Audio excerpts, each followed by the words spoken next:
Hi, my name is Mohanad and I'm going to explain to you the meaning of variables in Java, which can be generalized for any other programming language. Then I will discuss the basic Java data types, so let's get started. Variables are like boxes. They are used to hold something. The type of that thing is called the data type. For example, we can have a variable that can hold integer numbers, fractions, characters, or even English words. To define a variable, you follow this formula, which is we first write the data type of that variable, then we write the variable name,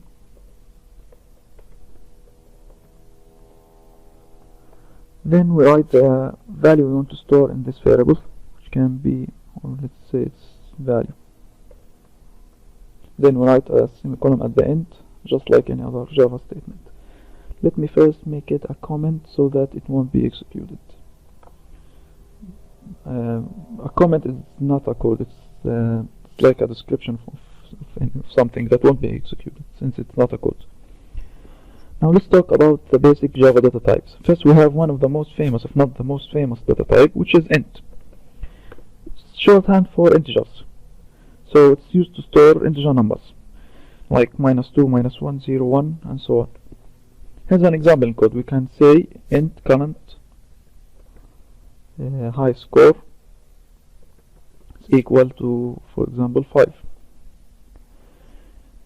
It's a good practice to try to make the name of the variable describe what it's used to store. So for example, here I want other programmers or that want to read my code to understand that this is used to store the player score, for example.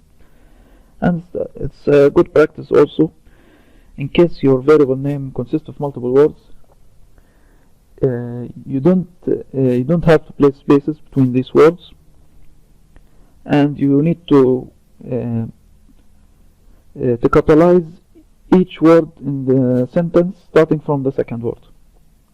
So here high score, high is the second word, and start capitalizing each word starting from it. Integers and other data types that hold numbers have a range of numbers. Int can't store all the range of integers. It will include specific range. So if we look at this table, we can see that integer can hold numbers starting from -2 to the power of 31 up to 2 to the power of 31 minus 1. So if we store, for example, this number, which is larger than the maximum number, Java will complain because this number is too large, as you can see here. So we can't do this. In order to store this number, we need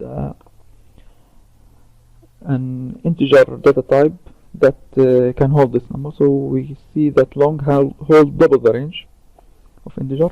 Here's the minimum value and here's the maximum value. So we could say this is a long.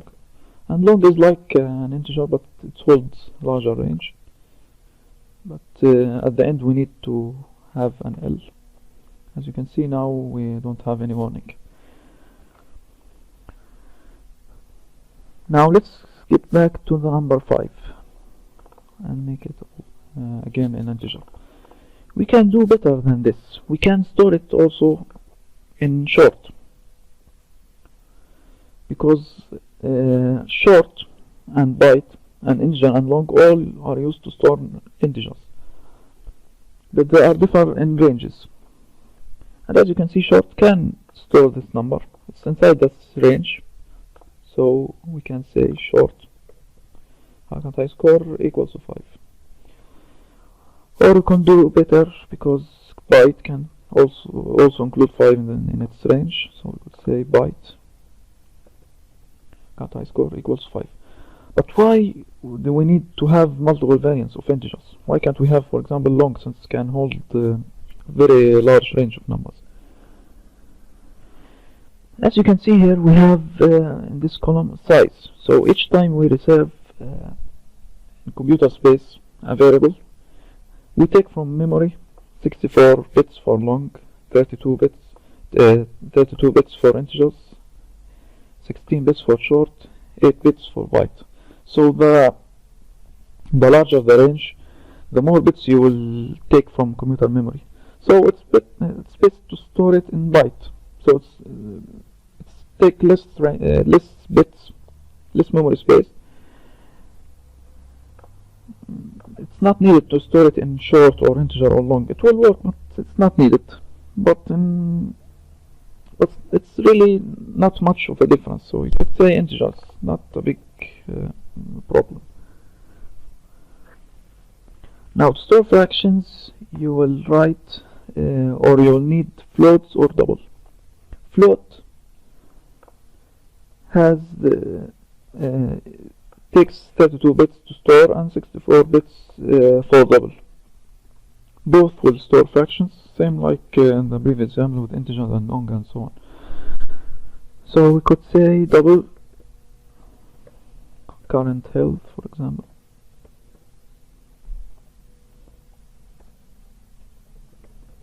is equal to 4.52. We can't say here 5.5 because as you can see it's expected to be a double, but we found out that the variable data type is integer. So let me write it 5.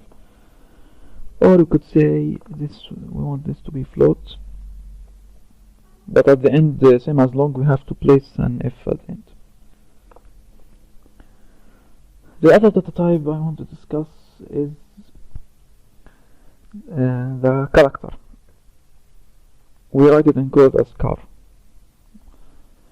So character is used to store keyboard letters or any keyboard letter you can see. So if you look at the keyboard, you can see, for example, this numbers, or you can have English letters or places, multiply sign, and so on.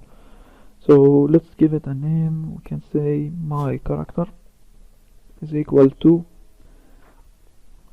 this thing. As you can see here, we have an error because we need to include it inside single quotation so that Java knows that it's a character. The final data type I want to discuss is the Boolean. It's the simplest data type. It's like a switch. It can hold true or false. When we will use it, when we... Let me give you an example so that you understand more. So we write Boolean switch, my switch is equal to true. Or let's say I want to name it is found. So we start with we use this variable, for example, to tell if we found a number or if we found something. So we can have is found is equal to true, or we could say let's make it false initially. Then we can write some code here. So here's some code. Then if we found this variable, we can say that is found is now equal to false. So now we change the value assigned to is found and make it false. And that's it for Java basic data types. I hope you enjoyed this video and learn more. Thanks for watching.